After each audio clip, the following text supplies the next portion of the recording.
Pemirsa, Tarot Fair City Indonesia dan Yayasan Janardana Dharma menggelar seminar Tarot sebagai refleksi simbol kehidupan dalam kajian ilmiah. Seminar dirangkai dengan wisuda 50 siswa Tarot Fair City Indonesia.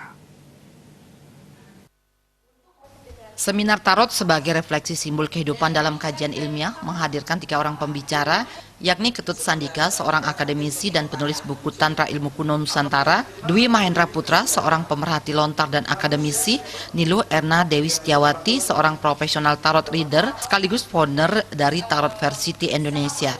Seminar membahas keberadaan tarot sebagai media untuk meramal berbagai permasalahan manusia yang bersumber dari keilmuan barat dan kesamaannya dengan ilmu-ilmu kuno di Nusantara seperti Tantra dan lontar-lontar.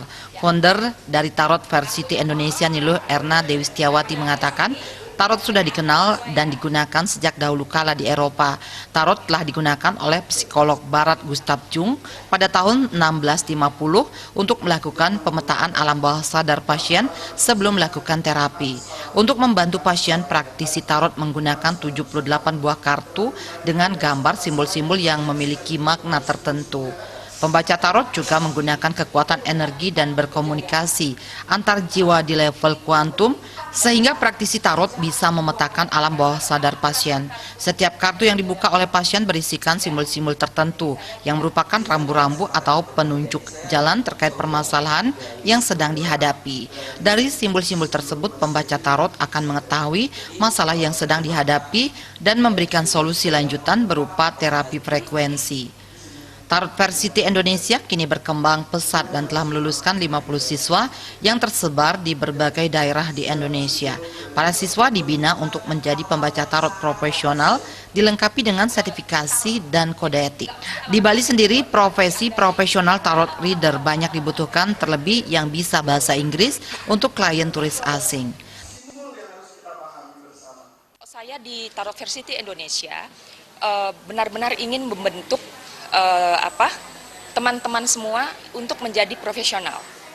Artinya profesional menjadi tarot reader sebagai konsultan. Jadi sekarang ini banyak sekali orang stres, banyak permasalahan-permasalahan yang sebenarnya datang dari dalam diri tetapi nggak ketemu apa sebenarnya penyebab permasalahan itu. Nah, ketika di tarot dia akan ketahuan, karena banyak yang mengatakan saya mau cerai karena bla bla bla. Ternyata permasalahan yang dikupas itu permasalahan keuangan. Nah, setelah dikorek permasalahan keuangan, kemudian bisa diatasi dengan terapi, karena ada lanjutan dari pembacaan tarot itu terapi frekuensi. Nah, di situ nanti bisa diperbaiki. Sementara itu, Ketut Sandika, penulis buku Tantra Ilmu Kuno Nusantara, mengatakan Tantra dan Tarot memiliki banyak kesamaan. Dalam aplikasinya sama-sama menggunakan simbol tertentu. Simbol-simbol tertentu merupakan simbol rahasia dalam kehidupan. Mempelajari tarot bisa mengungkap hal paling terdalam yang tidak bisa diungkap alat lain. Kalau dalam konteks Tantra itu kan disebut dengan yantra. Yantra itu sama dengan simbol-simbol rahasia ya, yang kalau diterjemahkan itu sangat berhubungan sekali dengan berbagai aspek dalam kehidupan kita. Jadi korelasinya itu memang memiliki hubungan yang sangat prinsip ya antara tarot dengan prinsip keilmuan dalam konteks tantra. Dalam kesempatan tersebut diserahkan sejumlah sertifikat bagi siswa yang berhasil lulus sebagai profesional tarot reader dan diserahkan pula 2 buah beasiswa bagi peserta seminar. Riasa dan Joka, Bali TV.